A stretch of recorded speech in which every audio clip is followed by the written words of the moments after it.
kind of close on time. So this just basically says if you do that automatic sign up for Facebook and you say, yeah, go ahead, go through my book.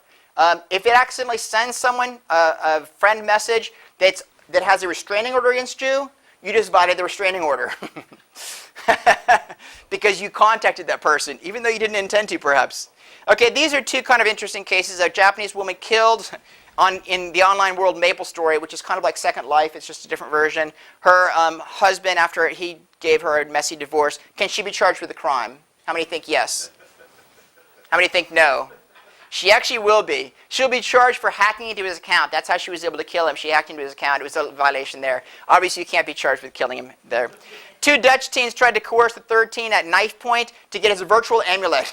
It's a really hard to get amulet. They forced him at knife point to give it to him. Obviously, that's a crime, forcing at knife point. But the question was, can he be charged with theft of goods when they did that? Is an amulet, a virtual amulet, a good? How many think it is?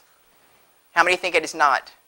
Okay, the court held it is. The court held, even though technically it doesn't exist, it has value, and so therefore it's a good. So, okay, and that's really all I have time for. I do have these slides available if any of you want them. I do have a few more things that I wasn't able to get through. Basically, just to wrap up real quickly, I just wanted to show you that the law is still developing. It's a little all over the place. There's still a lot of splits in the circuit, but there is starting to develop some maturity, and I tried to show you some of those trends. Thank you very much. You've been a very good audience.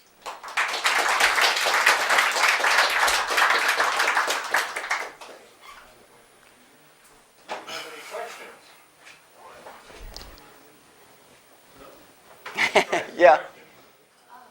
What do you think about all the music copying, movie copying, things like that? How do you think that falls under law? Well, in most cases, it depends on the copyright status of the music. So there's some music and there's some literature. I mean, obviously Shakespeare's works, they're no longer copyrighted. So if you're just copying things like that, there's no problem.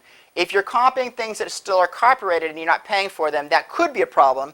But as far as music goes, there's another little wrinkle. There was actually a senator who thought he should be able to copy music, to make one, version for his car and one version for the beach house and all this other stuff. And he says, "You mean I can't do that?" And he goes, "Well, I'm going to change the law." So he wrote a law that basically says you can do it for private non-commercial uses. Now, the way he got this by the record companies, because they were vehemently opposed to it, is that there's a fee set into certain types of things. Like if you buy a CD recorder or certain other types of devices that can do this, there's a fee automatically, you don't see it, that gets included in that goes into a central pot. And at the end of each year, Madonna can say, "I want my share," and they give her, whatever percentage share she has of all the music sales, she gets that percentage. And so you're allowed to make private, non-commercial copies.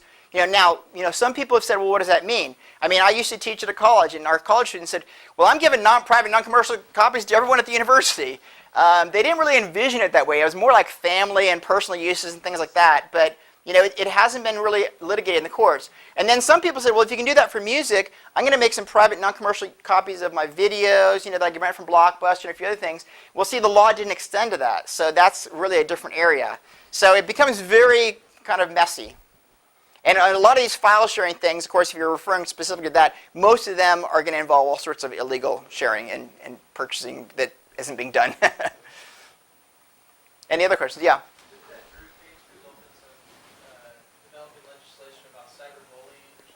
Yeah, there are some jurisdictions. I don't think it was done at the federal level, but a lot of states did enact some cyberbullying statutes that are kind of like traditional bullying statutes. It's tricky, though, because you have to show that they're doing certain things over the internet that meet certain criteria, and some people weren't sure how do you define that. So the state laws vary, but yes, there are some.